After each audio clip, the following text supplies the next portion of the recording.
چونکہ قانون حیات اور اصول زندگی یہی ہے کہ جب ہمارے درمیان سے کوئی مومن یا مومنہ اس دار فانی کو چھوڑ کر اس عالم بقا میں قدم رکھتا ہے تو ہم اس کے ایصال ثواب کے لیے مجلس حسین برپا کرتے ہیں۔ اگر ہم اور آپ اپنی زندگی کا جائزہ لیں تو ہمیں اور آپ کو اس بات کا احساس بار بار ہوگا کہ ہماری اور آپ کی زندگی میں جتنی بھی رونقیں ہیں ان سب رونقوں کی بنیاد مجلس امام حسین ہے۔ جتنی بھی ہمارے اور آپ کے اندر دینداری پائی جاتی ہے اس کا تعلق مجلس امام حسین سے ہے۔ جتنی بھی ہمارے اور آپ کے اندر قرآن سے محبت پائی جاتی ہے اس کا سبب مجلس امام حسین ہے۔ جتنا بھی ہم اہل بیت کو جانتے اور پہچانتے ہیں ان سب کا سبب مجلس امام حسین ہے۔ ہماری زندگیوں میں اگر محبت کا رس کسی چیز نے گھولا ہے تو اس کا نام مجلس امام حسین ہے۔ چونکہ جن گھرانوں میں، جن خانوادوں میں اور جن ماؤں کی آغوشوں میں ہم نے اور آپ نے تربیت پائی ہے انہوں نے ہمیں یہی سکھایا ہے کہ گھر میں غربت ہو تو مجلس ہونا ہے، گھر میں دولت آ جائے تو مجلس ہونا ہے، تم پریشان حال رہو تو مجلس ہونا ہے، تم خوشحال رہو تو مجلس ہونا ہے، تم بیمار رہو تو مجلس ہونا ہے، تم صحت مند ہو جاؤ تو مجلس ہونا ہے، تمہارے گھر سے جوان کی بارات جائے تو بھی مجلس ہونا ہے، تمہارے گھر سے جوان کی میت نکلے تو بھی مجلس ہونا ہے۔ اور خالی یہی نہیں، ہمیں ماؤں نے یہ بھی سکھایا ہے کہ اگر تمہارے پاس گھر نہیں ہے تو تم گھر پانے کے لیے مجلس کرو، اور اگر حسین گھر دے دے تو شکرانے کے طور پہ مجلس کرو۔ ایک صلوات پڑھیں بر محمد وآل محمد۔ اگر زحمت نہ ہو تھوڑا تھوڑا سا آپ لوگ قریب آ جائیں، اگر زحمت نہ ہو مل کے بیٹھ جائیں تو مجھے اچھا لگے گا۔ تھوڑا سا اگر ذرا سا ابھی جگہ ہے اندر، آپ لوگ بھی اندر آ سکتے ہیں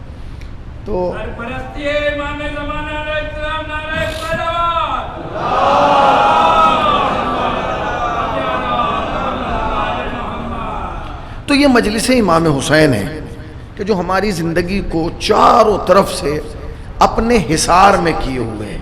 ہماری زندگی کا کوئی لمحہ ایسا نہیں ہے کہ جس کے اندر مجلس امام حسین کار فرما نہ ہو۔ اگر میں آپ سے ایک سوال کروں تو یقیناً وہ سوال جو ہے وہ ہے تو عجیب و غریب سا، مگر وہ سوال شاید بنیاد مجلس بن جائے۔ میرا سوال یہ ہے کہ کیا کتنے افراد ایسے ہیں جو بالکل صحیح بتا سکتے ہیں کہ آج سے ایک مہینہ پیچھے، یعنی اگر آج سال کے طور پہ 22 تاریخ ہے تو پچھلے مہینے کی 22 تاریخ تک اس ایک مہینے میں آپ نے کتنی مجلسیں سنی ہیں؟ تو شاید یہ سوال تھوڑا سا سخت ہو جائے گا، کیونکہ ہر آدمی کو سوچنا پڑے گا اس کے 20ویں میں گئے تھے، اس کے 10ویں میں تھے، اس کے 40ویں میں تھے، اس کے 100ویں میں تھے۔ اس سوال کو اور بڑھا لیتے ہیں، پچھلے 6 مہینے میں ہم نے کتنی مجلسیں سنی ہیں؟ تو شاید یہ اور سخت ہو جائے گا۔ اور اگر یہ کہا جائے کہ پچھلے 1 سال میں ہم نے کتنی مجلسیں سنی ہیں تو یہاں بیٹھا ہوا ایک بھی انسان اس کا جواب نہیں دے پائے گا۔ سوال یہ پیدا ہوتا ہے حسین صاحب آپ اپنی پڑھنے آئے ہم سے سننے آئے؟ نہیں، میرے سنانے کا مقصد جب ہے جب آپ یہ بتا دیں کہ ہم نے سنا کتنا ہے۔ یہی سوال ہے کہ جو بنیادی مجلس بننے جا رہا ہے۔ اس سوال کا مقصد یہ ہے کہ اگر ذمہ دار والدین اپنے بچے کے روشن مستقبل کے لیے اسے کسی کے پاس ٹیوشن کے لیے بھیجتے ہیں نا، تو ایک مہینہ جب چلا جاتا ہے تو بیچ میں چیک کرتے ہیں جا رہا ہے کچھ لا رہا ہے کہ نہیں لا رہا ہے، اس کے اندر تبدیلی آ رہی ہے کہ نہیں آ رہی، اس کے اندر بدلاؤ آ رہا ہے کہ نہیں آ رہا، اس کے اندر چینجنگ آ رہی ہے کہ نہیں۔ اور اگر نہیں آ رہی ہے تو پھر 2 جگہ سوال کیے جاتے ہیں۔ ایک تو اس بچے سے سوال کیا جاتا ہے جو روز جا رہا ہے، اور ایک اس سے سوال کیا جاتا ہے جس کے پاس جا رہا ہے۔ میں لفظ کہہ چکا ہوں، اب پھر دوبارہ دوہرا رہا ہوں۔ اس کا مطلب یہ کہ ذمہ دار والدین اگر بچے کو ٹیوشن کے لیے بھیجتے ہیں تو چیک کرتے ہیں کہ جا رہا ہے لا رہا ہے کہ نہیں۔ یہ قوم 1400 برس سے مجلسوں میں آ رہی ہے، اور دنیا کی سب سے بڑی دانشگاہ ہے مجلس امام حسین۔ ہمیں اپنے کو چیک کرنا چاہیے کہ ہمارے اندر کتنی تبدیلی آ رہی ہے۔ صلوات پڑھیں نا بر محمد وآل محمد پر۔ ہمارے اندر کتنا بدلاؤ آ رہا ہے، ہمارے اندر کتنی چینجنگ آ رہی ہے۔ ہمیں اور آپ کو سوچنا چاہیے کہ آخر یہ جو مجلس امام حسین کا سلسلہ ہے، چونکہ جب ہم مجلس میں آتے ہیں تو ہمارا مقصد مجلس نہیں ہوتا ہے، ہمارا مقصد یہ ہوتا ہے کہ فلاں کی والدہ کا 40واں ہے، فلاں کی زوجہ کا 40واں ہے، فلاں کی دادی کا 40واں ہے، فلاں کی والدہ کا 40واں، یہی ذہن میں سوچ کے ہم آتے ہیں. نہیں، جب ہم مجلس میں آیا کریں یہ سوچ کے آیا کریں کہ آج ہم ان کے 40ویں میں جا رہے ہیں، کل کوئی ہمارے 40ویں میں آئے گا. آج ہم ان کے پرسے کے لیے جا رہے ہیں، کل کوئی ہمارے پرسے کے لیے آئے گا. آج ہم ان کی تعزیت کے لیے آئے ہیں، کل کوئی ہماری تعزیت کے لیے آئے گا. پورا قرآن مجید انسانیت کی ہدایت کے لیے آیا ہے. جس آیت کو آپ اٹھا کے دیکھیں گے اس کا مقصد صرف انسانیت کی ہدایت ہے. مگر ساری آیتوں کو پہ آپ توجہ نہیں دے سکتے، ساری آیات آپ یاد بھی نہیں کر سکتے. میں نہیں کہتا کہ پورا قرآن آپ اپنے حلق میں ٹانگ لیجئے، نہیں، گلے میں ڈال کے گھومیے، نہیں. صرف ایک آیت جو یہاں بیٹھے ہوئے ہر انسان کو یاد ہے، اگر اسی آیت پر توجہ دے لے تو خدا کی قسم زندگی بدل جائے گی. یہ آیت کریمہ جسے میں نے تلاوت کیا، اس مجمع کے اندر ایک بھی انسان ایسا نہیں ہے جو اس آیت کریمہ کا حافظ نہیں ہے. بسم اللہ الرحمن الرحیم. آدھی آیت میں پڑھتا ہوں، آدھی آپ پڑھ دیجیے. انا للہ، تو زور سے پڑھیں، میں ممبر پہ اونچا سنتا ہوں. انا للہ، سب کو یاد ہے یہ آیت، سب کو یاد ہے. عالم ہو، قابل ہو، فاضل ہو، جاہل ہو، پڑھا لکھا ہو، امیر ہو، غریب ہو، رئیس ہو، سب کو یاد ہے. مگر اس آیت کے یاد ہونے میں کمال ہے. وہ کمال جانتے ہیں کیا ہے؟ صاحبان نظر لوگ بیٹھے ہیں، مجلسی لوگ بیٹھے ہیں، وہ بیٹھے ہیں جنہوں نے اپنی زندگی کا ایک طویل عرصہ فرش اعضاء پہ گزارا. اگر بات میں کچھ وزن ہو تو پھر آپ بھی اپنا وزن دکھائیے گا. اس آیت کے یاد ہونے میں کمال یہ ہے کہ یہ قرآن مجید کی وہ آیت ہے کہ جس ماں نے آپ کو یہ بتایا تھا نا اللہ ایک ہے، پنجتن 5 ہیں، امام 12 ہیں، معصوم 14 ہیں، کربلا کے شہید 72 ہیں، آسمانی کتابیں 4 ہیں، اس نے یہ آیت آپ کو یاد نہیں کرائی، نہیں کرائی. اس نے کسی دن نہیں کہا بیٹے یہ آیت یاد کر لیں. آپ مکتب میں پہنچے، جس مولوی نے آپ کو مکتب میں بٹھا کے آدھی شریعت یاد کرائی ہے، اس نے بھی تمہیں یہ آیت یاد نہیں کرائی. کمال یہ ہے کہ نہ ماں نے یاد کرائی، نہ مولوی صاحب نے یاد کرائی. پھر یہ آیت آپ کو یاد کیسے ہو گئی؟ مولانا اس لیے ہو گئی کیونکہ قرآن مجید کی آیت ہے. غلط. اگر یہ اس لیے یاد ہوئی ہے کیونکہ قرآن مجید کی آیت ہے تو پھر قرآن مجید میں 6666 آیتیں سب آپ کو یاد ہونی چاہیے. ان کا یاد نہ ہونا، اس کا یاد ہونا، اس کا مطلب سمجھے کیا ہے؟ اس کا مطلب یہ کہ یہ آیت آپ کو کسی استاد نے یاد نہیں کرائی ہے، سماج کی ضرورت نے یاد کرائی ہے.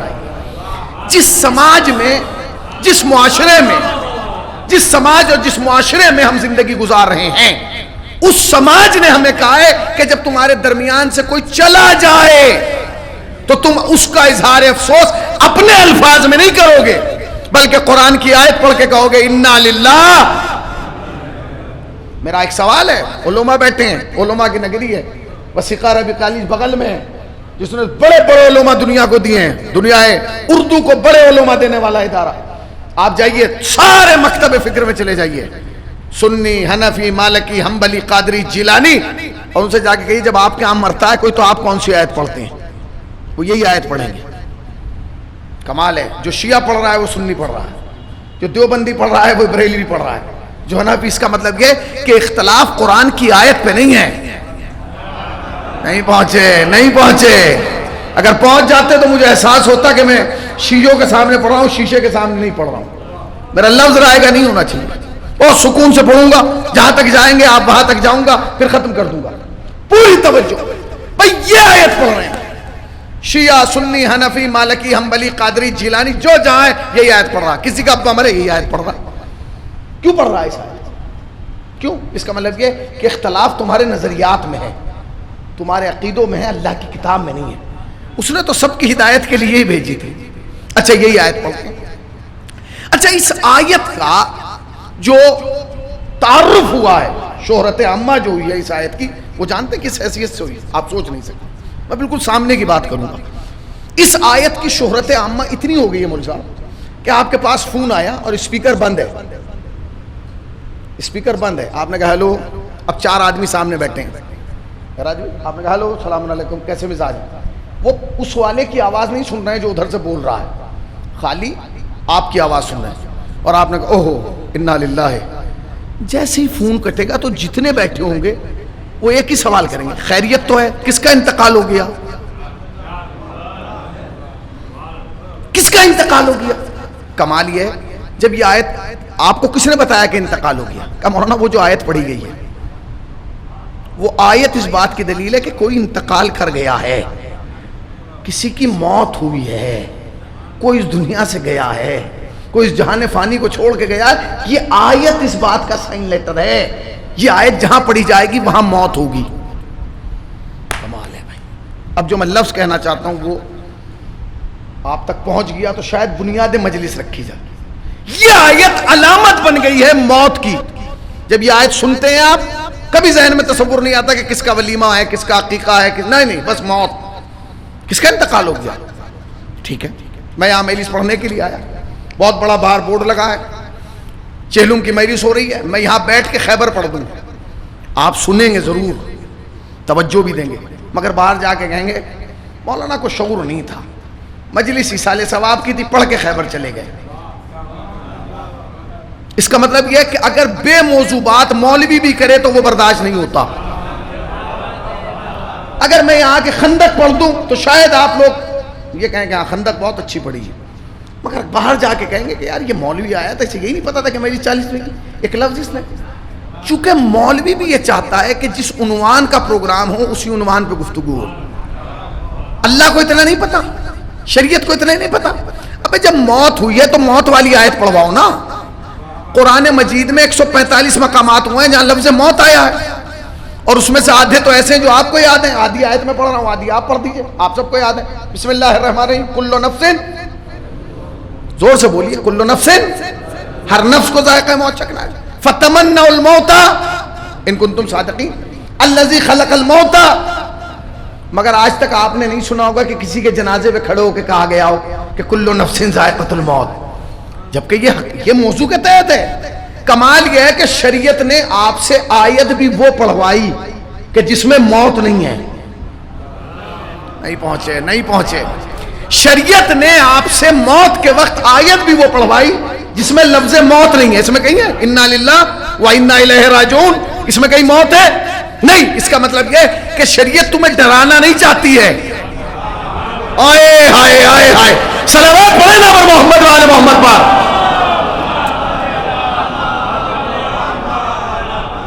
شریعت تمہیں ڈرانا نہیں چاہتی ہے، شریعت تمہیں سمجھانا چاہتی ہے. میں بڑا سوچتا تھا کہ یار یہ آیت ہی کیوں پڑھوائی گئی ہے؟ آیتیں تو بہت ساری ہیں. اچھا آپ یہ بتائیے کہ اگر آپ کسی کی خبر غم سن کے کہیں کل نفس ذائقہ الموت، برا ہوگا؟ ثواب ہے، آیت ہے قرآن کی، آیت قرآن کی آیت پڑھنا ثواب، دیکھنا ثواب، سننا ثواب نہیں. کیوں اسی آیت کو کیوں پڑھوایا گیا؟ میرا سوال ہے، اور یہ سوال کھڑا کر دیا ہے میں نے آپ کے سماعتوں کی عدالت میں. یہی آیت کیوں پڑھوائی گئی جبکہ اس میں کہیں بھی موت نہیں ہے، کوئی موت کا تذکرہ نہیں، قبر نہیں، فشار نہیں، عذاب نہیں، سیدھی سی آیت، سادی آیت، ہم اللہ کے لیے واپس اللہ کی طرف جانا. یہی آیت کیوں پڑھوائی گئی؟ پورے مجمع کو ناد علی کے حصار میں باندھ کے جملہ صرف کر رہا ہوں، اگر آپ تک پہنچ جائے تو مجھے احساس دلائیے گا کہ ہر حسینی تک حسینی کی بات کروں. میں بڑا سوچتا تھا کہ آخر جنازے پر، میت پر، موت کے وقت یہی آیت کیوں پڑھوائی جا رہی ہے. میں بڑا پریشان تھا، میری سمجھ میں نہیں آیا. مگر حضرت آیت اللہ بہجت، دنیا شیعت کا عارف بزرگ، اپنے زمانے اپنے عہد کی ایک بڑی شخصیت، با کمال شخصیت، خدا انہیں غریق رحمت فرمائے، وہ اس آیت کے ذیل میں ایک لفظ لکھتے ہیں. اگر وہ لفظ تم تک پہنچ گیا میں سمجھوں گا آدھی مجلس پہنچ گئی. وہ کہتے ہیں اس آیت کا، میرے پوری توجہ مول صاحب، اس آیت کا سب سے چھوٹا معجزہ، یہ جو انا للہ والی آیت ہے، اس کا سب سے چھوٹا معجزہ یہ ہے کہ اگر انسان کوئی چیز رکھ کر بھول جائے اور اسے یاد نہ آ رہی ہو تو اسے چاہیے کہ وہ یہ آیت پڑھے، بھولی ہوئی چیز یاد آنے لگے گی. نے غور ہی نہیں کیا میں کیا کہہ گیا. اگر تم نے اس آیت کی تلاوت کی تو وہ بھولی ہوئی چیز تمہیں یاد آنے لگے گی. تم نے غور ہی نہیں کیا. جنازے پہ یہ آیت اس لیے پڑھوائی گئی تاکہ انسان جس خدا کو بھول چکا ہے، وہ خدا جسے تم اپنی انانیت میں، اپنے غرور میں، اپنے تکبر میں، اپنے گھمنڈ میں، اپنی دولت کے انبار میں، سکوں کی جھنکار میں بھلا چکے ہو، وہ خدا تمہیں یاد آنے لگے گا. ایک صلوات پڑھا، کیا ہوا بند کر دیا ہے؟ ٹھیک ٹھاک چل رہا تھا پھر کیوں کیا؟ ٹھیک ہے، ایک اور صلوات پڑھیں پر محمد والے، اسے ایک جگہ لگا اور چھوڑ دو، ٹھیک ہے نا. تو وہ خدا جسے تم بھول چکے ہو، وہ خدا تمہیں یاد آنے لگے گا. سچ بتائیے موت کے وقت کون یاد آتا ہے؟ خدا. خدا کے علاوہ کوئی یاد آتا ہے؟ وہ خدا تمہیں یاد آنے لگا. اس خدا کو ہم بھلا چکے ہیں, اس خدا کو ہم فراموش کر چکے ہیں. وہ خدا ہمیں یاد نہیں آتا. کیوں یاد نہیں آتا؟ کیونکہ ہم یہ سوچ رہے ہیں کہ ہماری زندگی بہت اچھی ہے. یہ زندگی اس لیے اچھی ہے کیونکہ اس کی توجہ اچھی ہے. ہماری صحت بہت اچھی ہے. یہ صحت اس لیے اچھی ہے کیونکہ وہ اچھا رکھے ہوئے ہیں. ہمارے پاس دولت کے بڑے انبار ہیں, یہ اس لیے کیونکہ وہ دے رہا ہے. ہماری اولاد بہت اچھی ہے, وہ اچھی اس لیے کیونکہ اس نے دی ہے. خدا ہے, قادر مطلق ہے, پروردگار عالم نے. یہ آیت پڑھو, جب تم اسے پڑھو گے تو جیسے بھولی ہوئی چیزیں یاد آنے لگتی ہیں, بھولا ہوا خدا تمہیں یاد آئے گا. اچھا آیت دیکھیے, دیکھیے لفظ ہوتے ہیں کچھ. انا للہ, ہم اللہ کے لیے, و انا الیہ راجعون, اور ہمیں پلٹ کے اللہ کی طرف جانا ہے. دیکھیے دو لفظ ہیں. ایک تو کہا کہ اللہ کی طرف تمہیں جانا ہے, نہیں جانا نہیں ہے, پلٹنا ہے. دیکھیے دین, شریعت, اسلام, قرآن میں کوئی بھی لفظ بھرتی کا نہیں ہے. قرآن نے کیا کہا؟ یہ نہیں کہا کہ تم اللہ کے لیے اور تمہیں اللہ کی طرف جانا ہے. نہیں, پلٹنا ہے. پلٹنا اور ہے, جانا اور ہے. دونوں لفظوں میں فرق ہے. جانا اور ہے, پلٹنا اور ہے. اب میں ایک لفظ کہوں گا, مجمع کا ہر بیٹھا ہوا انسان کہے گا کہ نہیں بات سمجھ میں آ گئی. جانا اور ہے, پلٹ کے جانا اور ہے. میں ایک سوال کروں گا, آپ خود بتائیں گے. آپ مجلس میں آئے ہیں یا پلٹ کے آئے ہیں؟ بولیے. آپ مجلس میں آئے ہیں یا پلٹ کے آئے ہیں؟ تو ہر آدمی یہ کہے گا نہیں مولانا, مجلس میں تو آئے ہیں, پلٹ کے گھر جائیں گے. آپ نے غور ہی نہیں کیا. مجلس میں آئے, پلٹ کے واپس گھر جائیں گے. قرآن کی اس آیت نے بتایا ہے کہ یہ دنیا قیام گاہ نہیں ہے, یہ دنیا گزرگاہ ہے. تم آئے بھی خدا کی طرف سے ہو, تمہیں پلٹ کے بھی خدا کی طرف جانا ہے. صلوات پڑھے اور محمد والے محمد پاک.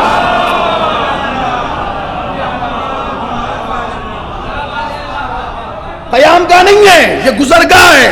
یہاں تمہیں ٹھہرنا نہیں ہے. تم آئے بھی خدا کی طرف سے ہو اور تمہیں پلٹ کے بھی خدا کی طرف جانا ہے. نہیں, ہم نے انبار جمع کر لیا دولت, ہم خدا کی طرف نہیں امریکہ کی طرف جائیں گے, ہم لندن کی طرف جائیں گے, ہم کینیڈا کی طرف جائیں گے, خدا کی طرف نہیں جائیں گے. تمہارے اختیار میں نہیں, تمہاری قدرت میں نہیں ہے کہ تم اس کے قدرت سے فرار کر جاؤ. جانتے ہو کیوں؟ یہ تو نیچر میں ہے بھائی. جو بھیجتا ہے اسی کی طرف پلٹتا ہے. وہ نیچر میں کیسے, میں آپ کو بتانا چاہتا ہوں. آپ کے گھر میں 10 آدمی ہو, ایک 60 سال کا ہو, ایک 55 سال کا ہو, ایک 50 سال کا ہو, 45 کا ہو, 40 کا ہو, اور اسی میں ایک بچہ 5-6 سال کا ہو. آپ اس 6 سال والے بچے کو ایک بال دیجئے اور سارا خاندان ایک لائن میں کھڑا ہو جائیے اور اس سے کہیے کہ وہ بال دیوار پہ مارے. وہ بچہ دیوار پہ بال مارے گا. جب بال دیوار سے واپس آئے گی کس کے پاس آئے گی؟ 60 والے کے پاس, 70 والے کے پاس, 50 والے کے پاس. جبکہ عقل میں وہ بڑے ہیں, رشتوں میں وہ بڑے ہیں, شعور میں وہ بڑے ہیں. نہیں, بال اسی کے پاس آئے گی جس بچے نے بھیجی ہے. یہ بال کو کس نے بتایا کہ کس کے پاس جانا ہے؟ دیوار کو کس نے بتایا کہ واپس بھیجنا ہے؟ نہیں, یہ بال آ کے انسان کو بتاتی ہے کہ جب تیرے بچے کی بھیجی ہوئی بال اس کے علاوہ کسی کے پاس نہیں جاتی تو خدا کا بھیجا ہوا بندہ. صلوات پڑھے پر محمد والے محمد پر. کسی اور کی طرف کیسے جا سکتا؟ تمہاری آمد اس کی طرف سے, تمہاری برگشت واپسی بھی اسی کی طرف ہے. انا للہ و انا الیہ راجعون. تم اللہ کے لیے ہو, تمہیں واپس اللہ ہی کی طرف جانا ہے. تم اللہ کی جانب سے آئے ہو, تمہیں واپس بھی اللہ ہی کی طرف جانا ہے. یہ آیت ایک ہے مگر اس ایک آیت میں 2 سفر کا تذکرہ ہے. انسان کے آنے کا بھی تذکرہ ہے, انسان کے جانے کا بھی تذکرہ ہے. انسان کی ابتدا بھی ہے, انسان کی انتہا بھی ہے, انسان کا آغاز بھی ہے, انسان کا انجام بھی ہے. انسان کے آنے کا پہلا دن بھی ہے, انسان کے جانے کا آخری دن بھی ہے. مولا فرماتے ہیں کہ دنیا کا بے وقوف ترین انسان وہ ہے جو ایک پتھر سے 2 بار ٹکرائے. دنیا کا بے وقوف ترین انسان کون ہے؟ جو ایک پتھر سے 2 بار ٹکرائے. میں فروخ آباد سے چلے معراج بھائی, مجھے بلگرام سے لیا, یہاں ہم 5 بجے چلے, تقریباً 9:30 بجے یہاں پہنچے. اب جب ہم یہاں سے چلنے لگے اور ایک صاحب کہہ رہے بیٹھیے چلے جائیے گا 2 گھنٹے میں آپ پہنچ جائیں گے، تو کیا ان کے کہنے سے پہنچ جائیں گے؟ اور اگر ہم ان کی بات پہ بھروسہ کر کے بیٹھ جائیں اور واپسی میں پھر 5 گھنٹے لیں گے اور وہاں جا کے کہیں کہ نہیں ہم تو آنا چاہ رہے تھے، فلاں صاحب نے رک کے کہا کہ آپ 2 گھنٹے میں پہنچ جائیں گے، تو ہر عقل مند آدمی کہے گا آپ سے بڑا بیوقوف کون ہے؟ جب آپ اسی راستے سے گئے تھے تو آپ کو سمجھنا چاہیے تھا جتنا جانے میں ٹائم لگا ہے اتنا ہی آنے میں لگے گا. نہیں سمجھے نا؟ اب سمجھیں گے. علامہ ذیشان حیدر جوادی کی کتاب ہے ذکر اور فکر، اس میں وہ جوانی کے عنوان پہ ایک مضمون لکھتے ہوئے ایک لفظ لکھتے ہیں، کہتے ہیں جوانی اس اوج کا نام ہے، اس بلندی، اس چوٹی کا نام ہے کہ جہاں جب انسان کھڑا ہوتا ہے نا تو اسے یہ بھی پتا ہوتا ہے کہ میں کتنا چڑھ کے آیا ہوں اور اسے یہ بھی پتا ہوتا ہے مجھے کتنا اتر کے جانا ہے. تو اگر انسان جوانی میں بھی نہ یہ سمجھ سکے کہ مجھے جانا کہاں ہے تو پھر اس زندگی کا کوئی فائدہ نہیں. تم اللہ کی جانب سے آئے ہو، تمہیں واپس اللہ ہی کی جانب جانا، مگر یاد رکھنا جیسے آئے ہو ویسے ہی جاؤ گے. یہ کیسے ممکن ہے؟ آئے تو 1.5 کلو کے تھے، جا رہے ہیں تو 56 کلو کے. آئے تو چھوٹے سے تھے، جا رہے ہیں 5.5 فٹ کے. اللہ نے کہا قد و قامت سے ناپ، کیفیت سے ناپ. جس کیفیت سے تجھے بھیجا تھا اگر اسی کیفیت میں واپس نہ بلاؤں تو خدا نہ کہنا. آئے آئے آئے آئے، جس کیفیت میں تجھے بھیجا تھا اگر اسی کیفیت میں واپس نہ بلاؤں تو خدا نہ کہنا. پروردگار وہ کیسے کہ سن، جب تو اس کائنات کے آنگن میں گیا تھا تیرے پاس ہاتھ تھے، پاؤں تھے، زبان تھی، آنکھیں تھی، کان تھے، وجود تھا، سب کچھ تھا. جب آئے گا تب بھی سب کچھ ہوگا مگر کیفیت ایک جیسی ہوگی. ہاتھ تھے کچھ اٹھا نہیں پا رہے تھے، پاؤں تھے چل نہیں پا رہے تھے، زبان تھی بول نہیں پا رہی تھی. حد یہ تھی جب تو گیا غسل مولود خود نہیں لے پایا، جب آئے گا غسل میت نہیں لے پائے گا. جب گیا تو لباس دوسروں نے پہنایا، جب آئے گا تو کفن دوسرے پہنائیں گے. صلوات پڑھے پر محمد و آل محمد پر. کیفیت دیکھیے، اس کیفیت کو دیکھیے. جیسا میں چاہوں گا ویسا ہوں. تیری حیثیت، تیری اوقات کیا ہے تو سمجھ لے. جیسا میں نے پہلے دن بھیجا تھا آخری دن ایسے ہی بلاؤں گا. نہ تیری پہلے دن چلی تھی نہ آخری دن چلنے دوں گا. چلے گی؟ ارے بولیے بھائی چلے گی؟ ایک صلوات پڑھیں بھائی. ارے نہیں تشریف لائیے. ایک اور صلوات پڑھیں دے محمد والے. ایک اور صلوات پڑھیں قبلہ کس طرح.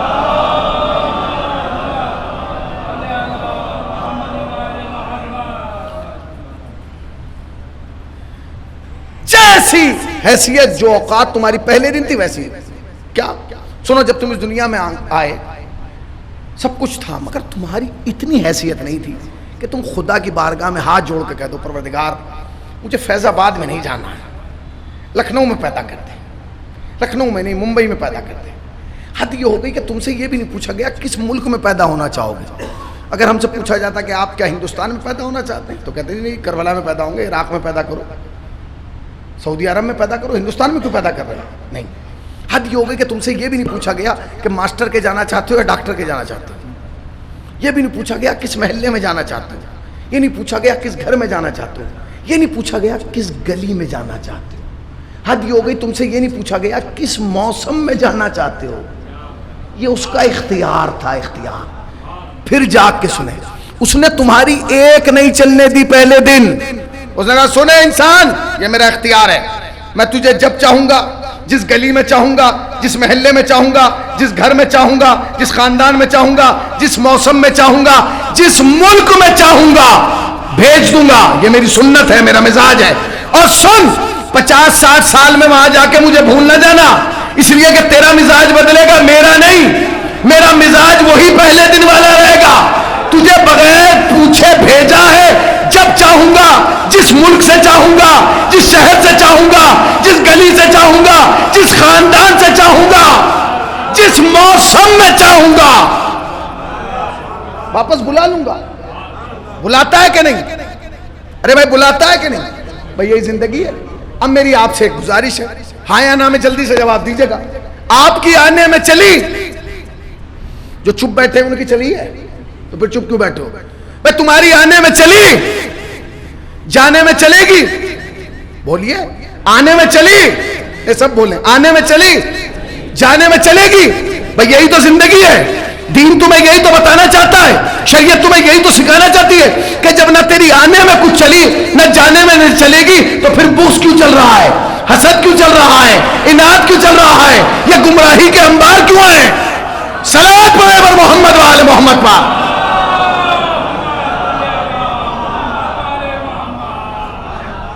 نہ تمہاری آنے میں چلی ہے نہ تمہاری جانے میں چلے گی, نہ تمہارا آنے میں اختیار تھا نہ تمہارا جانے میں اختیار. کسی کے پاس کوئی اس کی سند نہیں میری چل رہی ہے, نہیں کچھ نہیں چل رہی ہے بھائی, تجھے پتہ ہی نہیں ہے کہ تجھے جینا کب تک ہے. ایک صاحب کو میں نے پکڑ لیا, تیری آنے میں چلی, بولے نہیں جانے میں چل رہی. پھر یہ سب پورے قوم میں فساد کیوں بویا ہوا ہے؟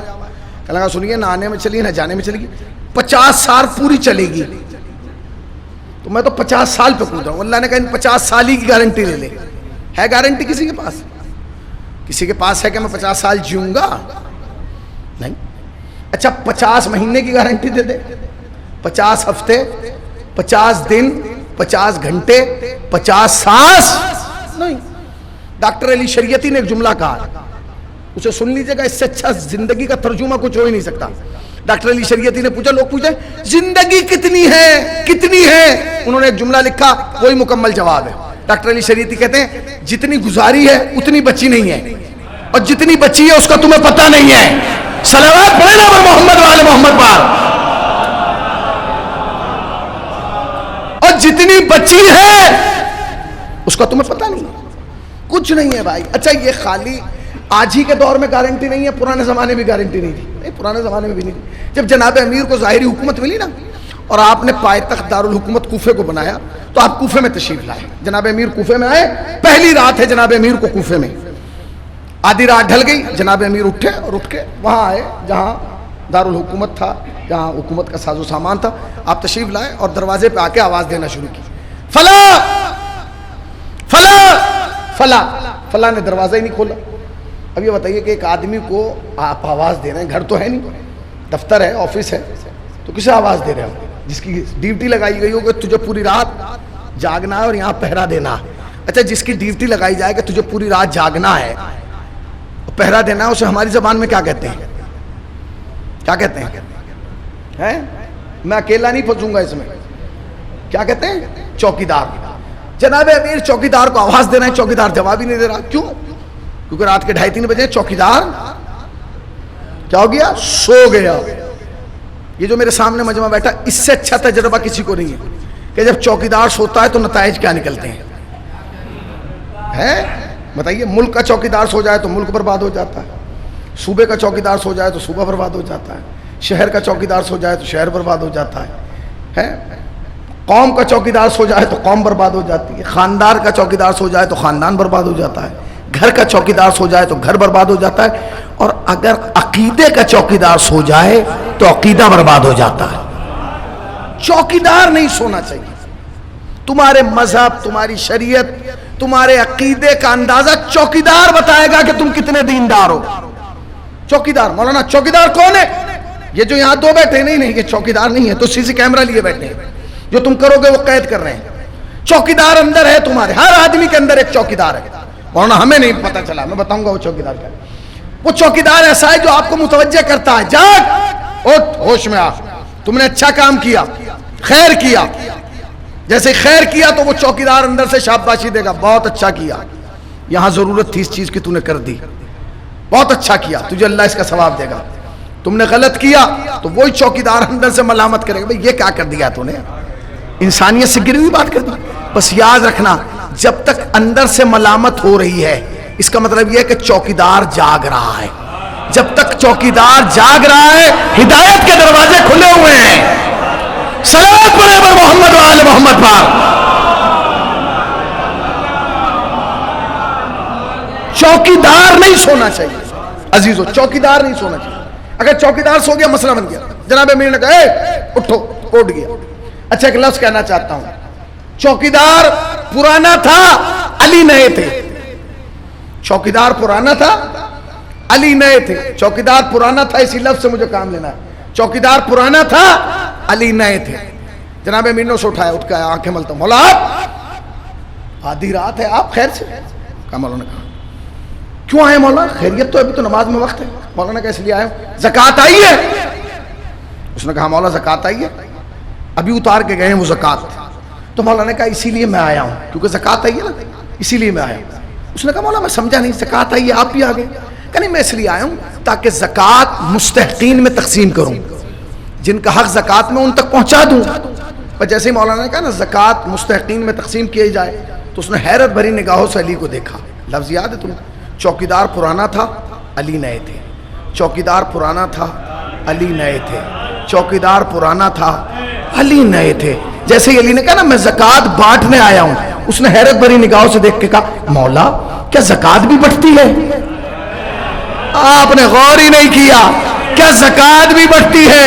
چوکیدار کے اس سوال نے پرانی تمام شخصیتوں کا ایکس رے کر دیا, اور اس نے بتایا کہ پرانے والوں میں اور علی میں بنیادی فرق یہ ہے کہ پرانے والے بٹورنے آئے تھے, علی بانٹنے آیا ہے. صلوات پڑھے پر محمد و آل محمد کا.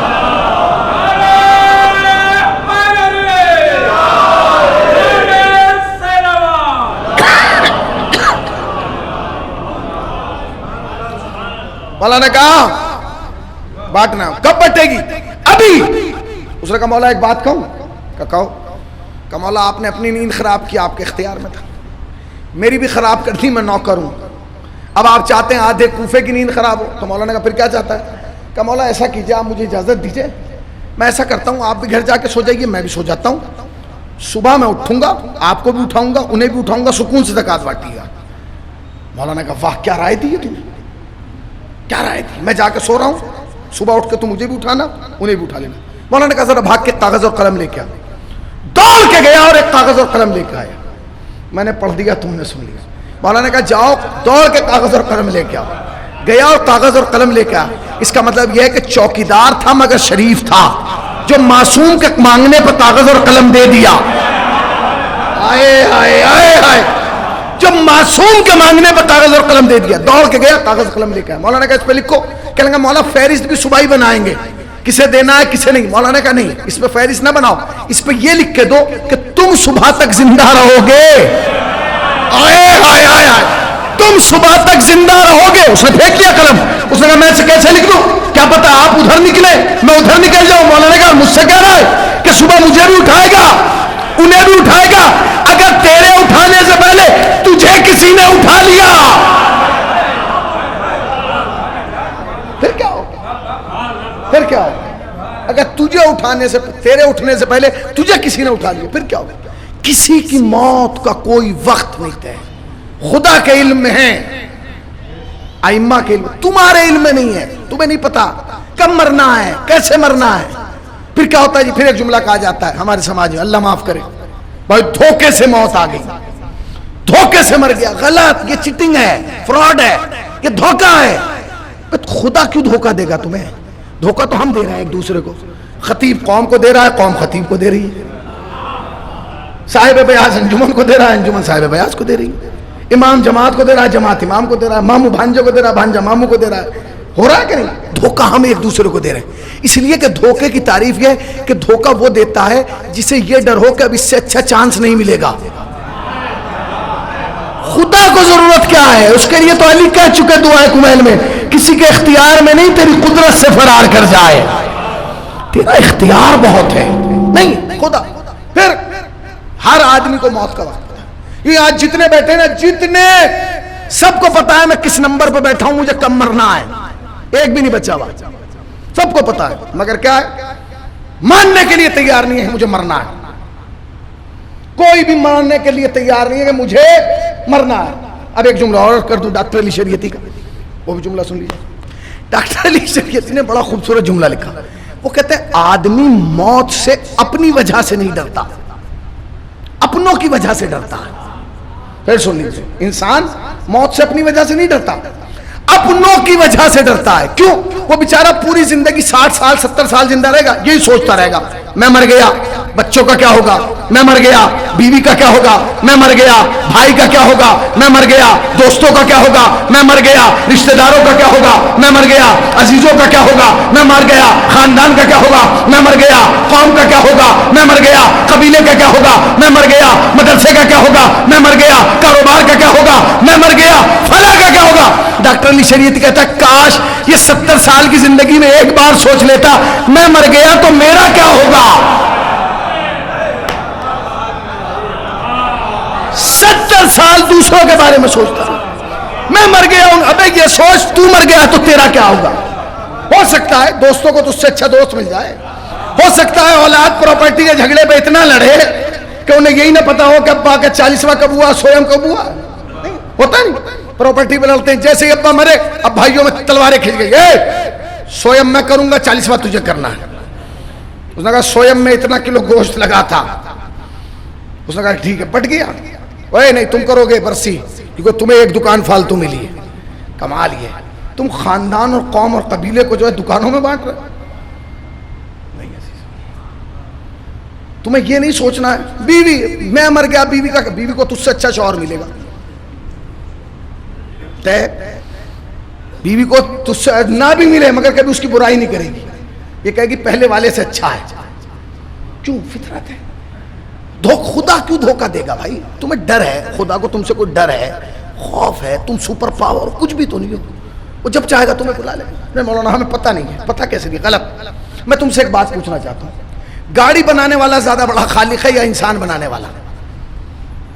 بولیے جلدی سے بولیے, 15-20 منٹ رہ گئے میرے پاس. زور سے بولیں بھائی, ٹائم نہیں ہے اتنا ہے. انسان. اچھا گاڑی زیادہ بڑا شاہکار ہے یا انسان؟ قدرت کا شاہکار زیادہ بڑا انسان. اب سے 15-20 سال پہلے ایمبیسیڈر گاڑی آتی تھی, انہوں نے دیکھی ہوگی. ایمبیسیڈر دیکھی آپ نے؟ ہاں میں تو جاپان میں خطاب کر رہا ہوں. جیسے دیکھی سب نے دیکھی ایمبیسیڈر. ایمبیسیڈر میں جو تھا ایک میٹر ہوتا تھا جو یہ بتاتا کہ اس میں تیل کتنا ہے. تو جب ڈرائیور لے کے چلتا تھا اس سوئی کو دیکھتا رہتا تھا. مگر اب جب ترقی ہوئی تو اسی میٹر میں ایک اور میٹر لگا دیا گیا.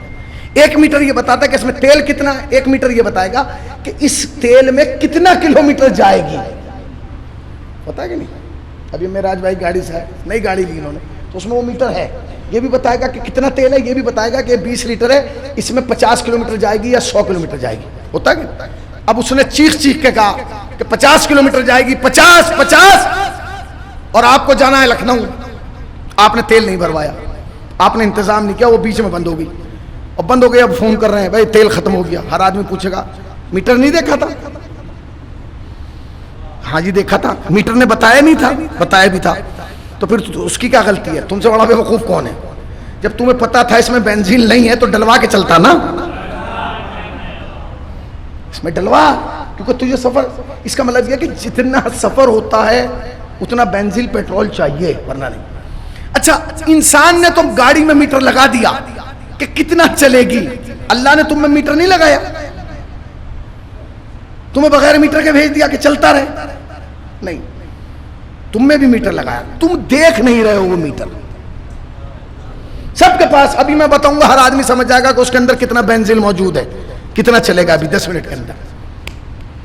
سب کو پتا ہے کہ میرے اندر کتنا دم ہے اور مجھے کتنا چلنا ہے, کیونکہ خدا دھوکے سے نہیں مارتا, اس کے اختیار میں سب کچھ, دھوکے کی ضرورت ہی نہیں.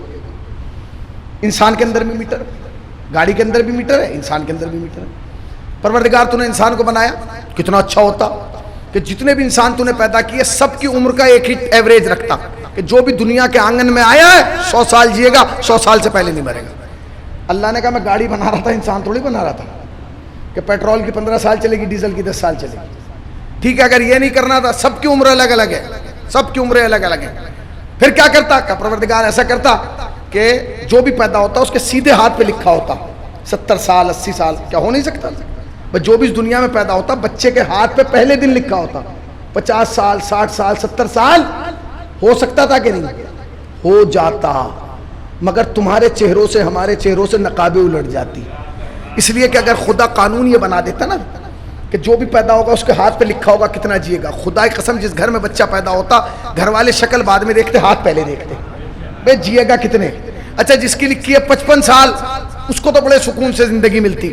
اس کا علاج بھی ہوتا، ڈاکٹروں کو بھی دکھایا جاتا، مہنگے اسکول میں ایڈمیشن بھی ہوتا، کورس بھی، اور جس کا لکھا ہوتا 7 سال اس کو آپ ایڈمیشن اچھی جگہ کراتے، 5 سیدھا دل پہ ہاتھ رکھ کے گئی ہے، جس کا ہوتا 5 سال جیے گا اس پہ آپ پیسہ خرچ کرتے، ویسے تو مرنا ہی 5 سال میں۔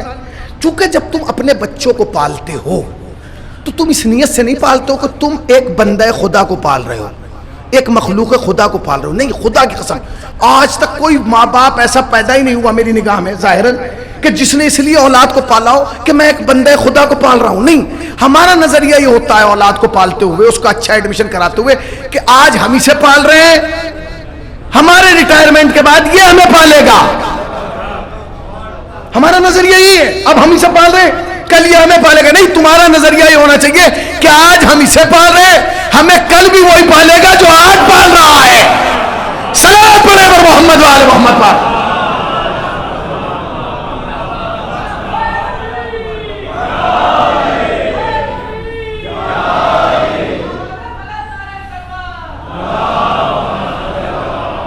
ہمارا نظریہ یہ ہونا چاہیے جو ہمیں جس نے جو آج پال رہا ہے وہ کل پالے گا، وہ پرسوں پالے گا، نہیں ہم یہ سوچتے ہیں نہیں آج ہم اسے پالے، ہمارے ریٹائرمنٹ کے بعد اب یہ ہمیں پالے گا، ہم نے اسے بائک دلائی ہے بڑھاپے میں ہمیں گاڑی دلائے گا، یہ ہوتا ہے نا، تو یہ نہیں ہونا چاہیے۔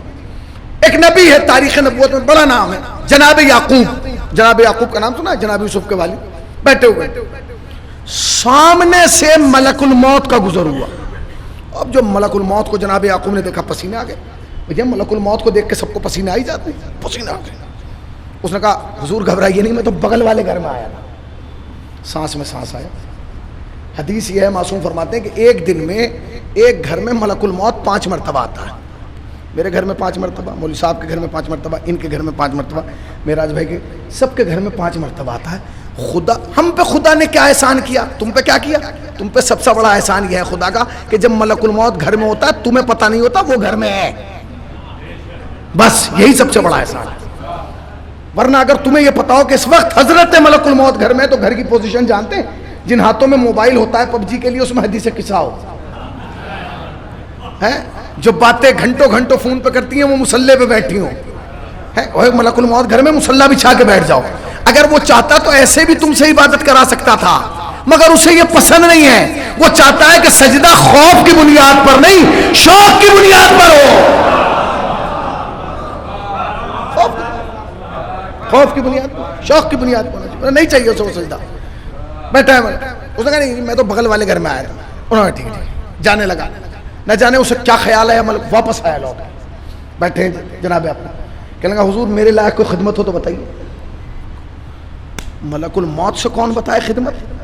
پوری دنیا کو پتا کہ جس کی یہ خدمت کر دیتا پھر وہ خدمت کے لائق نہیں رہتا، پھر لوگ اس کی خدمت کرتے ہیں، کوئی نہلاتا ہے، کوئی پہنواتا ہے، کوئی اٹھاتا ہے، کوئی پڑھواتا ہے، کوئی دفناتا ہے، نہیں کوئی خدمت نہیں۔ اس نے کہا ٹھیک ہے جی میں جا رہا ہوں، وہ چلا تھوڑی، نہ جانے جناب یعقوب کو کیا خیال کریں گے، واپس آؤ، پلٹا، اس نے کہا جی حضور فرمائیے، مجھے پہچانتے ہو میں کون ہوں؟ اس نے کہا حضور آپ اللہ کے نبی ہیں، نمائندہ الہی ہیں، منصوص من اللہ ہیں، خدا نے آپ کو اپنی جانب سے نبی بنا کے بھیجا۔ کہا تم کیا کہہ رہے تھے میری کوئی خدمت؟ ہاں ایک خدمت کرو میری۔ کہا کیا؟ کہا کر لا، مجھ سے وعدہ۔ اس نے کہا انشاءاللہ وعدہ کرو، اگر میرے اختیار میں ہوئی تو ضرور خدمت کروں گا۔ میری خدمت یہ ہے کہ جب میں مرنے والا ہوں 10 دن پہلے آ کے مجھے بتا دینا میں مرنے والا ہوں، تاکہ میں سامان زندگی سمیٹوں۔ اچھا میرا آپ سے ایک سوال ہے، کیا خدا یہ نہیں کر سکتا تھا کہ جس گھر میں موت ہونے والی ہوتی 1 ہفتہ پہلے یا 10 دن پہلے آ کے ملک الموت بتاتا ہے 10 دن بعد تو مرنے والا ہے؟ ہو سکتا تھا، مگر خدا کی قسم اگر یہ ہو جاتا تو بہت جیالا ہوتا جو 10 دن جی پاتا، لوگ 7ویں دن دم توڑ دیتے، 7ویں دن دم توڑ دیتے بھائی، جسے ملک الموت کہہ جائے، کیونکہ ہماری تو قوم اس مزاج کی ہے کہ اگر وہ چاول بنتے ہوئے دیکھ لے خام میں کسی کی موت ہونے والی ہے، مٹی دے بھائی اب کوئی جانے والا ہے، تو یہ تو حالات ہیں اس قوم کے عقیدے کے۔ دنیا میں سب سے کمزور عقیدہ ہمارا ہو گیا، ہم خواب پہ عقیدہ کریں گے۔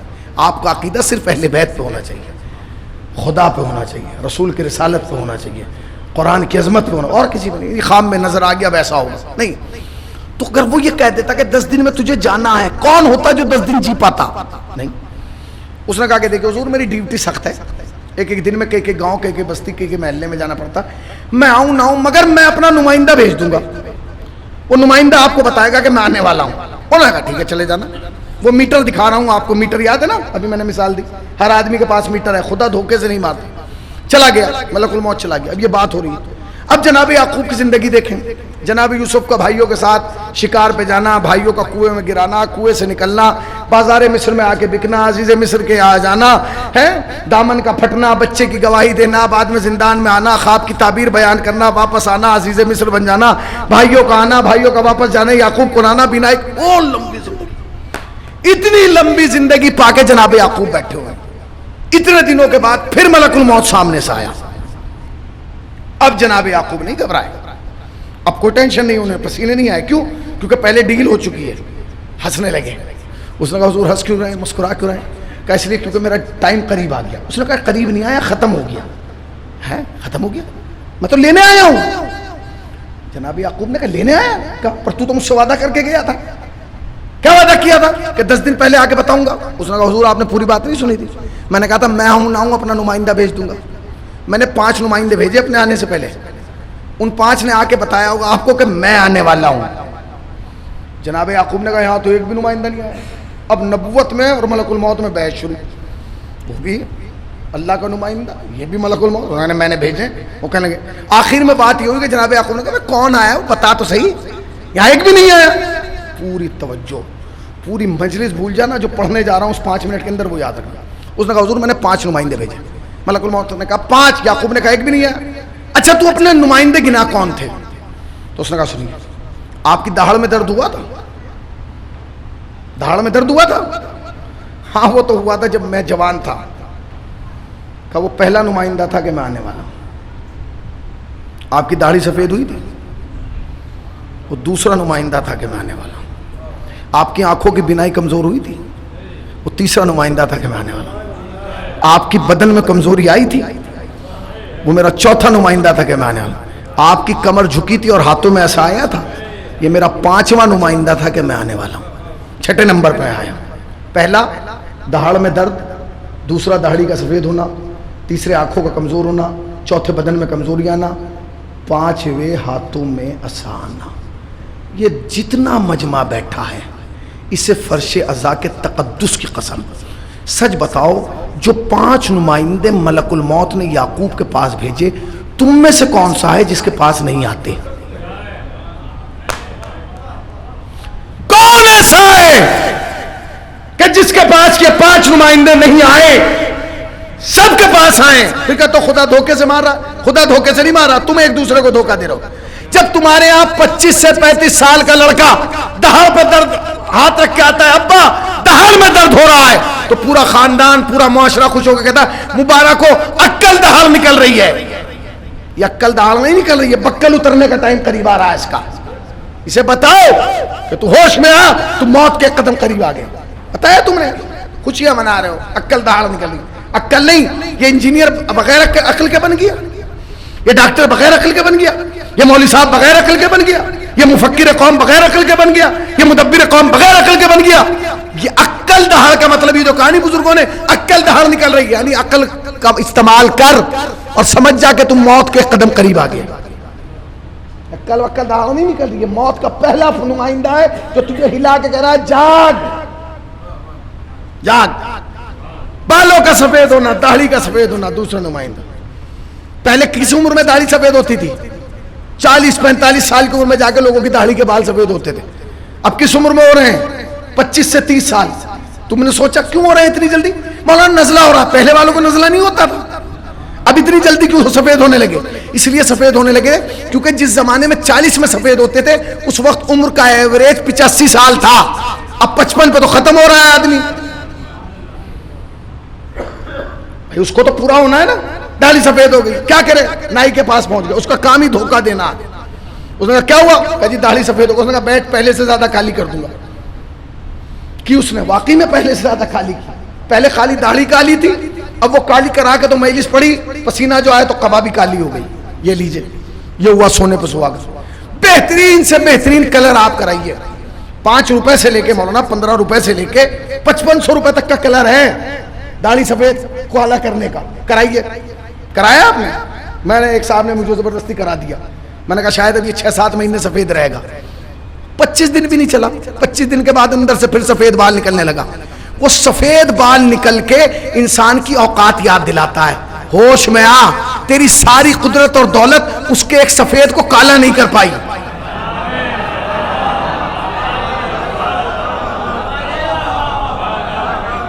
تیرا اختیار, تیری اوقات, تیرا علم, تیرا فضل, یہ اس کے ایک سفید کو کالا نہیں کر پا رہا. کیوں؟ اس کا اپنا سفید ہے, اس کا اپنا کالا ہے, اس کا ہر رنگ اپنا ہے, اس کا اپنا ہر ڈھنگ ہے.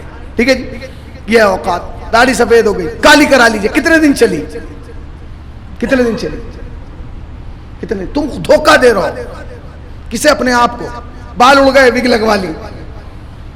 وگ اصل کے بال کا مزہ دے دے گی؟ نہیں. ایک صاحب نے وگ لگا کے مجلس پڑھی, اب ماما اتارا, وگ بھی اتر گئی, بات ختم ہو گئی. یہ تو تمہاری اوقات, یہ حیثیت. خدا کی کسی چیز کا تم بدل نہیں دے سکتے. آنکھ کمزور ہو گئی, اب آنکھ سے نظر نہیں آ رہا. ایک آنکھ سے دیکھ رہا ہے تو قریب کا پڑھا جا رہا ہے, ایک سے دیکھ رہا ہے تو دور کا پڑھا جا رہا ہے. ڈاکٹر کے یہاں پہنچ گئے, اس نے کیا ہوا؟ ڈاکٹر صاحب آنکھوں میں پرابلم ہے. اس نے کہا کیا؟ کہ اس سے پاس کا نظر آ. اس نے کہا بیٹھیے. اب جو اس نے لگائے لینس پہ لینس بدلے, پتہ چلا ایک مائنس میں جا رہی ہے, ایک پلس میں جا رہی ہے. تم نے غور نہیں کیا؟ زندگی کے 50 سال تک تو تمہیں یہ بھی نہیں پتا تھا کہ آنکھوں میں مائنس اور پلس ہوتا ہے. یہ تو جب اس نے ذرا سی ڈور کھینچی تب تمہیں پتا چلا کہ آنکھوں میں بھی مائنس اور پلس ہوتا ہے, ورنہ تمہیں پتا ہی نہیں تھا. اس نے کہا کہ مائنس کا, اب کیا کروں؟ کہا بیٹھو, لینس پہ لینس, شیشے پہ شیشے, کہا اب صحیح نظر آ رہا ہے, پاس کا بھی دور کا بھی. اس نے کہا بیٹھ جاؤ, 15 منٹ بیٹھو. 15 منٹ کے بعد آیا, چشمہ آپ کی آنکھوں پہ لگا دیا, اب صحیح نظر آ رہا ہے. اچھا ڈاکٹر صاحب شکریہ, خدا حافظ. چلا, جیسے ہی چلا اس نے ہاتھ پکڑ لیا. کہاں جا رہا ہے؟ کہا گھر جا رہا ہوں. اس نے کہا 1800 روپے کون دے گا؟ کہ کس چیز کے؟ کہا اس چشمے کے. اس نے کہا کمال ہے, آنکھ میری ہے, چشمے کے بھی 1800 روپے لے رہا ہے. اس نے کہا اس کے دینا ہوں گے, کیونکہ خالی فری میں ایک ہی دیتا ہے, اور ہم نے دیکھ لیا کہ اس نے فری میں دیا تھا جب تم اسے ایک سجدہ نہیں کر پائے. صلوات پڑھے نا پر محمد وعلى محمد وعلى. نہیں کر پا رہا, کیا ضرورت ہے تمہیں فری دے کے؟ خدا نے تمہیں ہر چیز فری میں دی, تم نے کبھی اس کا شکر ادا کیا؟ شکر ادا کیا؟ اگر ایک دن آزان ٹائم پہ نہ ہو, آدھی بستی ہوتی ہے جی آزان ہی نہیں ہوئی, ہمیں پتہ ہی نہیں چلا. جب ہوتی ہے روز, تجھے پتہ کیوں نہیں چلا؟ ایک دن مائک خراب ہو گیا, ایک دن آواز نہیں آئی تو مولانا ہمیں پتہ ہی نہیں چلا. یہ تو حالات ہیں. کیوں؟ کیونکہ ہم خدا کے لیے کچھ کرنا نہیں چاہتے. بدن میں کمزوری آ گئی, کیا کریں؟ ڈاکٹر صاحب کے یہاں گئے, انہوں نے 5 انجیکشن یہ لگائے وہ لگائے, طاقت آ گئی. کتنے دن چلی؟ 1 ہفتہ. جیسے غبارے سے ہوا نکلتی ہے, بدن سے طاقت نکل گئی.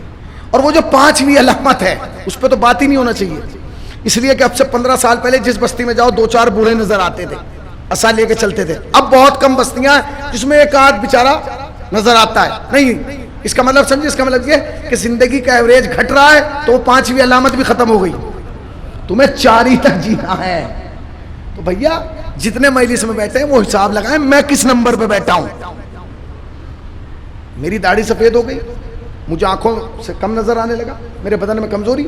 ہر آدمی کے پاس ایک میٹر ہے, جو میٹر چلا کے کہہ رہا ہے کہ جاگ اور پہچان, تو اس دنیا میں رہنے کے لیے نہیں آیا. یہ دنیا قیام گاہ نہیں ہے, یہ دنیا گزرگاہ ہے. انا للہ و انا الیہ راجعون. تم اللہ کے لیے ہو, تمہاری برگشت, تمہاری واپسی بھی خدا ہی کی طرف ہے. جانا ہے تم سے, سب کو خدا کی طرف جانا. جو یہاں بیٹھا ہے سب کو جانا ہے. ایک مرحومہ, پھر وہی جملہ کہوں گا جو تقریر کے آغاز میں کہا تھا, آج ہم ان کے اصالِ ثواب کے لیے بیٹھے ہیں, کل کوئی ہمارے اصالِ ثواب کے لیے بیٹھے گا. آج ہم ان کے 40ویں کے لیے بیٹھے ہیں, کل کوئی ہمارے 40ویں کے لیے بیٹھا ہوگا. آج ہم ان کے یہاں پرسہ دینے آئے ہیں, کوئی ہمارے یہاں پرسہ. ایک ماں کہ موت پہ کرنا کیا چاہیے؟ ہم تڑپتے ہیں, روتے ہیں, گڑگڑاتے ہیں, یہ تقاضۂ محبت ہے. ہماری والدہ کا انتقال 2009 میں ہوا. جب ہماری والدہ کا انتقال ہوا تو آیت اللہ مجتبیٰ حسینی سوریا میں وکیل تھے آغا رہبر کے, وہ پرسے کے لیے آئے. 19واں یا 20واں دن تھا. میں رونے لگا انہیں دیکھ کے. انہوں نے کہا بتاؤ تمہاری والدہ کے انتقال کو کتنے دن ہو گئے؟ میں نے کہا 19 دن ہو گئے حضور. آج کیا کیا تم نے اپنی والدہ کے اصالِ ثواب کے لیے؟ میں نے بتایا, قرآن پڑھا, جو ہوتا ہے ہمارے سمجھ میں. اور کیا کیا؟ میں نے کہا سب کیا. انہوں نے مجھ سے ایک بات کہی، وہ بات عجیب و غریب تھی. انہوں نے مجھ سے کہا جب تمہاری والدہ کا انتقال ہوا تم نے نماز شکرانہ پڑھی؟ میں نے کہا نہیں. کہا جاؤ پڑھ کے آؤ. یہ ہمارے مزاج اور فطرت کے خلاف ہے کہ کسی کا باپ بھائی ماں مر جائے اور آپ اسے کہیں جا نماز شکرانہ پڑھ لے. سخت ہے مگر ان کا حکم تھا. ہم گئے جا کے 2 رکعت نماز شکرانہ پڑھ کے آ گئے. انہوں نے کہا پوچھو گے نہیں کیوں پڑھوائی؟ میں نے کہا نہیں آپ نے کہا تو پڑھ لی. کہ نہیں پوچھو کیوں پڑھوائی. میں نے کہا کیوں پڑھوائی؟ کہ بتاؤ جب تمہاری والدہ کا انتقال ہوا تم کتنے سال کے؟ میں نے کہا میں 19-20 سال کا ہوں. تو کہا بس اسی لیے نماز شکرانہ پڑھوائی کہ تم نماز شکرانہ ادا کرو کہ پروردگار تیرا شکر ہے تو نے میری ماں کو آج موت دی جب میں 20 سال کا تھا. تو اس وقت بھی دے سکتا تھا جب میں 20 دن کا تھا، 20 گھنٹے کا تھا، 20 ہفتے کا تھا، 20 مہینے کا تھا. شکر کس بات کا؟ ماں چلی گئی، بہت بڑا ہے، اتنا بڑا صدمہ ہے آپ سوچ نہیں سکتے. ماں کی جگہ کوئی پورا نہیں کر سکتا. مگر شکر ادا کیجئے کہ آپ کی ماں اس وقت اس دنیا سے گئی جب آپ برسر روزگار تھے، جب آپ خود صاحب اولاد تھے. اگر وہ چاہتا تو اس وقت بھی بنا سکتا تھا. ماں کی جگہ کوئی نہیں لے پاتا. جب ماں کی بات آتی ہے تو مرحوم رضا سرسوی یاد آ جاتے ہیں. بڑے خوبصورت مصرے میرے بھائی نے پڑھے کہ میں گھر میں سب سے چھوٹا تھا، میرے حصے میں ماں. وہ کہتے تھے موت کی آغوش میں جب تھک کے سو جاتی ہے ماں تب کہیں جا کر رضا تھوڑا سکون پاتی ہے ماں. والدہ کے 40ویں میں ہم نے انہی کو بلایا. وہ کلام انہوں نے مرحوم نے خدا غریق رحمت کرے خود پڑھا. جب پڑھ کے بیٹھ گئے تو میں نے ان سے کہا کہ چچا یہ جو مطلع میں ماں ہے نا، کہ موت کی آغوش میں جب تھک کے سو جاتی ہے ماں، یہ ہماری ماں ہے، یہ آپ کی ماں ہے، یہ ان کی ماں ہے، یہ ہم سب کی مائیں ہیں جنہیں قبر میں جا کے تھوڑا سا سکون مل جاتا ہے. ایک ماں وہ ہے جسے قبر میں بھی سکون ہے. سمجھ گئے ہو نا وہ کس کی ماں ہے؟ وہ حسین غریب کی ماں ہے. جب حسین نے آ کے کہا نا اماں لہو لہان چمن دیکھنے چلو، زینب کے بازوؤں میں رسن دیکھنے چلو. قبر زہرا کو زلزلہ آیا ہے میرے لال، تو جہاں جہاں جائے گا تیری ماں وہاں وہاں جائے گی. عزیزو محرم آنے والا ہے.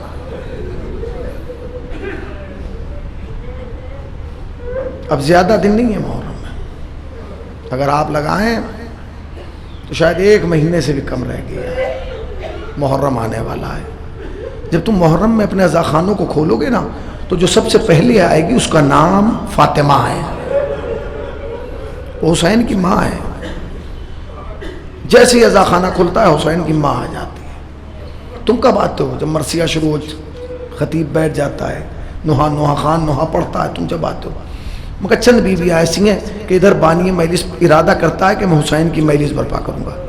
ایک بچی شام کے قید خانے سے چلتی ہے، ایک بی بی شام سے چلتی ہے، ایک بی بی کو جنت البقیع سے لیتی ہیں اور فرش عزا پہ آ جاتی ہیں اور بار بار دروازے کی طرف دیکھ کے وہ بچی اپنی دادی سے پوچھتی ہے دادی میرے بابا کے عزادار کب آئیں گے؟ دادی میرے بھائیا کے عزادار کب آئیں گے؟ وہ پوچھتی ہے اماں میرے بھیا کے عزادار کب آئیں گے؟ سخت مرحلہ ہے. محرم آنے والا ہے.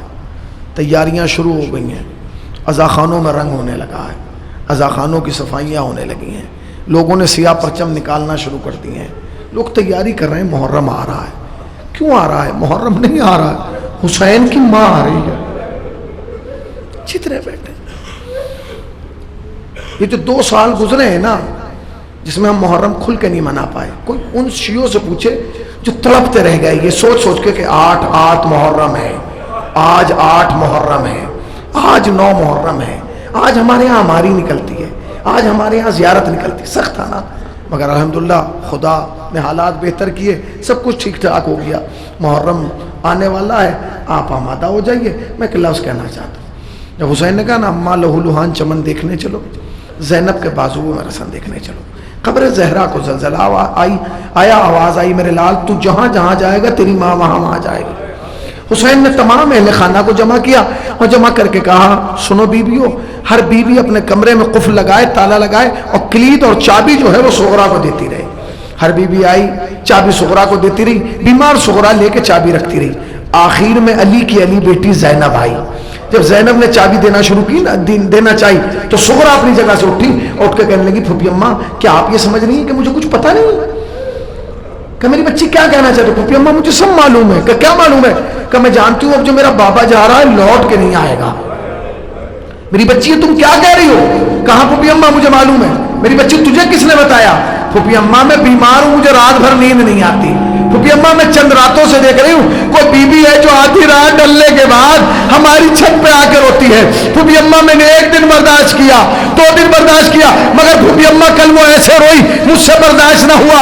میں ایسے کا سہارا لے کے چھت پہ پہنچی. میں نے کیا دیکھا چھت کے کونے پر ایک کالے برقعے والی بیوی بیٹھ کے رو رہی ہے. میں نے ہاتھوں میں جوڑ گیا, بیوی کون ہے جو ہماری چھت پہ آ کے رو رہی ہے؟ کل میرا بابا سفر پہ جا رہا ہے, اور جب کوئی سفر پہ جائے تو گھر میں رونا نہیں چاہیے. یہ سننا تھا. اس بیوی نے تڑپ کے کہا ہائے حسین, ہائے غریب, ہائے مظلوم. ایک ماں, بیوی آپ کون ہے جو میرے بابا کا نام لے کر رو رہی ہے؟ میں سننا تھا. اس بیوی نے نقاب کو الٹا, سغرا نہ پہچانا تیری دادی فاطمہ, اے میری بچی اب جو تیرا بابا جا رہا ہے یہ لوٹ کے نہیں آئے گا. اللہ اکبر, اللہ اکبر. مولا تمہیں کو غم نہ دے سوائے غم سرکار ابا عبداللہ. یہ وہ وعدہ ہے جو سیدہ نے حسین سے کیا. اب ہر جگہ سیدہ حسین سے کیے ہوئے وعدے کو پورا کرے گی. جب حسین آ گئے نا 2 محرم کو آ گئے, وارد کربلا ہو گئے, خیام لگا دیے گئے, اور حر وضو کرنے لگا تو حر کو خیمے کے پیچھے سے کسی بیوی کے رونے کی آواز آئی. حر تو نے اچھا نہیں کیا میرے حسین کو لے آیا. اگر حسین تنہا ہوتا میں اتنے پریشان نہ ہوتی. میں کیا کروں, اس کے ساتھ میری پردہ دار بیٹی زینب ہے. یہ ایک ماں کی فریاد تھی جو بتا رہی تھی میں حسین تیرے ساتھ ہوں. آگے بڑھیے بس جلدی جلدی. تاریخ کہتی ہے کہ امام شب عاشور, ایک صحابی نے امام سے کہا مولا میں آپ کی نگاہوں سے کربلا دیکھنا چاہتا ہوں. حسین نے ہاتھ پکڑا اور پکڑ کے کہا چل میں تجھے بتاؤں گا. یہ وہ جگہ ہے جہاں میرے عباس کے بازو کٹیں گے. یہ وہ جگہ ہے جہاں میرے اکبر کے برچھی لگے گی. یہ وہ جگہ ہے جہاں میرے اصغر کے تیر لگے گا. یہ وہ جگہ ہے جہاں میرے دائیں بائیں قاسم ہوگا. یہ وہ جگہ ہے جہاں میرا حبیب گرے گا. یہ کہتے کہتے حسین نشے میں اتر رہے تھے. نہ جانے کیا خیال ہے, آواز دی وہی رک جا, وہ رک گیا. چند لمحے کے بعد جو حسین لوٹے تو تاریخ کا جملہ یہ ہے کہ حسین کے سر پہ امامہ نہیں تھا, سر میں خاک تھی, گند تھی, بال بکھرے ہوئے تھے. جب لوٹ کے آئے اس نے کہا مولا یہ کیا ہو گیا, آپ نے مجھے کیوں نہیں آنے دیا؟ کہ یہ جو نشیب ہے یہ میری قتل گاہ ہے. کہ تو مولا مجھے دکھا دیتے. کہ کیسے دکھاتا؟ جب میں گیا میں نے دیکھا میری ماں اپنے بالوں سے میرے مقتل کو صاف کر رہی ہے. اے میرے لال حسین, تیری ماں تجھ سے کیا ہوا